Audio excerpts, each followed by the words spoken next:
Hey everyone, today I want to take a look at a Chinese e-commerce company called JD.com. It's one of the two major business consumer online retailers in China by revenue and volume.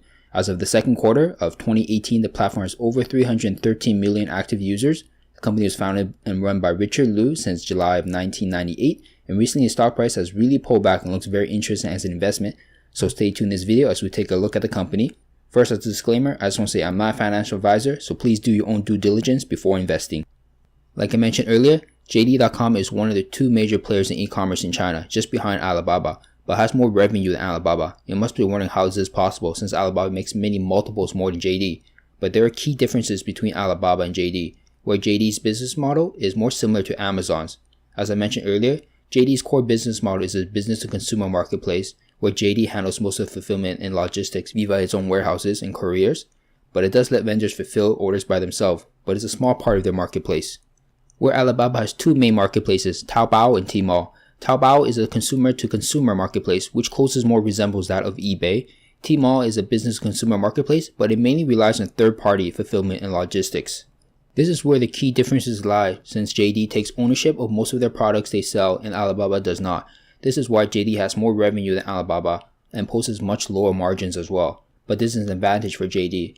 How, you must be wondering? Because by keeping all operations in-house, they can ensure a better experience for the customer, since they can more closely monitor the quality of the product and offer same-day delivery, which is only made possible because of their large investment in warehouses throughout China. And on top of that, to ensure customer satisfaction, third-party sellers must meet a strict standard in order to list on JD's marketplace. This is probably also why there are more counterfeits on Alibaba's marketplace. In June 2017, JD invested $397 million to Farfetch, online's luxury goods marketplace, and with the rise of the Chinese luxury shopper, it would become a crucial market for them. Yes, they already have operations in China, but this deal will help them further expand and grow. Since 2014 till the mid of 2017, JD's share of the Chinese business consumer marketplace surged from 17.7% to 32.9%, while during the same period, Tmall's share dropped from 54.6% to 51.3%. One aspect that was able to help JD grow so fast was due to its partnerships. In March of 2014, Tencent acquired a 15% stake in the company and handed over its e-commerce business over to JD, and since then Tencent has increased their stake in JD to 17.43%. This partnership allows JD to integrate JD's marketplace into WeChat, the top messaging app in China with around 1 billion monthly active users. About 24% of their new active customers comes from mobile QQ and WeChat, and Richard Liu says they have only utilized about 10% of WeChat's potential, so there's still 90% that's still untapped. Also, in 2016, Walmart handed over its Chinese e-commerce business to JD as well for a 5.9% stake in the company, and since then Walmart has increased their stake in JD to 10.8% and then further increased it to 12.1%. And more recently, in June of 2018, Google invested $550 million into JD for 27 million newly issued shares, which represents about 1% stake currently. And the two companies will work together to develop better retail infrastructure in multiple markets, and this partnership would open a channel for JD to sell to consumers outside of China by boosting the selection of JD items on Google Shopping.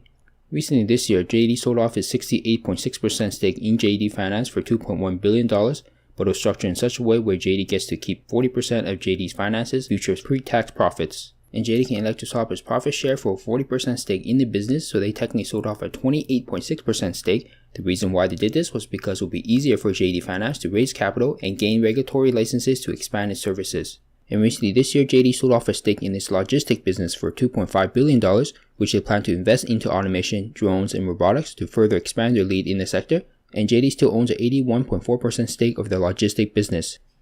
The stock has first pulled back due to the trade wars and now to the recent earnings where they lowered their third quarter guidance. Now let's take a look at their revenue growth. In 2012, they had a revenue of 41.4 billion RMB, and now at the end of 2017, the revenue has grown to 362.3 billion RMB. Of course, their growth is slowing down from 68% in 2013 to 40% in 2017, but that's expected as the company grows, but 40% growth is still impressive. We can also see the number of active customers is growing too, from 29.3 million in 2012 to 313.8 million in the second quarter of 2018. In 2014, we see a really high growth in the number of active users, which was when Tencent acquired stake in JD, and I'm sure that played a role since with the partnership it allowed JD to integrate its marketplace into WeChat. One of the reasons why I'm bullish is because of the growing middle class in China. From 2001 to 2015, wages has grown on an average of 11%. Since the early 2000s, China's middle class has grown the fastest in the world, from 29 million in 1999 to roughly 421 million in 2013, and we can see this trend continuing. And of course, with the higher income, we can expect higher consumption to increase as well, and expect to grow around 9% a year through 2020.